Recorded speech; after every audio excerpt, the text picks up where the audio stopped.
തുഷാർ വെള്ളാപ്പള്ളി തോക്കുമെന്നല്ല പറഞ്ഞത്. SNDP യോഗം general secretary Vellappally നടേശന്റെ പ്രതികരണം, എല്ലാ ഈഴവരും വോട്ട് ചെയ്താൽ തുഷാർ ജയിക്കും. എന്നാൽ എല്ലാ ഈഴവരും വോട്ട് ചെയ്യില്ലല്ലോ. മുകേഷ് ഈഴവനായതുകൊണ്ട് എല്ലാവരും വോട്ട് ചെയ്യണമെന്നില്ല. സുരേഷ് ഗോപി തോൽക്കുമെന്ന് അദ്ദേഹത്തിന്റെ സംസാരത്തിൽ നിന്ന് മനസ്സിലായതാണ്. അതിന്റെ പേരിൽ തന്നെ ക്രൂശിക്കേണ്ടെന്നും വെള്ളാപ്പള്ളി നടേശൻ. ഈഴവരവിടെ എല്ലാം വോട്ട് കിട്ടുമെന്ന് ചോദിച്ചപ്പോൾ ഞാൻ പറഞ്ഞു ഈഴവൻ്റെ മുഴുവൻ വോട്ട് തുഷാറിന് കിട്ടുകയില്ലെന്ന്. ഉടനെ ഒരു അതിൻ്റെ ക്ലിപ്പിട്ടിരിക്കുക ഞാൻ കണ്ട്. ഈഴവരാരും വോട്ട് കൊടുക്കുകയില്ല തുഷാറിനെന്ന് ഞാൻ പറഞ്ഞു. അതാണ് ഞാൻ പറഞ്ഞത്.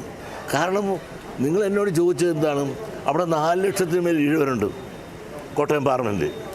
അപ്പോൾ അവർ മാത്രം വോട്ട് ചെയ്താൽ തുഷാറൊക്കെ ജയിച്ചു പോകും. പക്ഷേ അതുകൊണ്ട് തന്നെ ഞാൻ പറഞ്ഞു ഈഴവരെല്ലാവരും വോട്ട് ചെയ്യുമോ എന്ന് ചോദിച്ചാൽ ഈഴവരെല്ലാവരും വോട്ട് ചെയ്യില്ല എന്ന് പറഞ്ഞാൽ ഈഴവരാരും വോട്ട് ചെയ്യില്ലെന്നാണ് അതിൻ്റെ അർത്ഥം. സുരേഷ് ഗോപി വീട്ടിൽ വന്നപ്പോൾ അദ്ദേഹം ജയിക്കണമെന്ന് താല്പര്യം എല്ലാവർക്കും ഉണ്ട്. അപ്പോൾ അതിനിടക്ക് ആരെങ്കിലും അത് തെറ്റിച്ചാൽ എനിക്ക് ദേഷ്യം വരും, ഞാൻ വഴക്കുണ്ടാകും. അതെല്ലാം എൻ്റെ പല പ്രവർത്തനത്തെയും പ്രതിഫലിക്കും എന്ന് പറഞ്ഞാൽ അതിൻ്റെ അർത്ഥം എന്തെന്നാണ്. മുൻകൂർ ജാമ്യം എടുത്തെന്നാ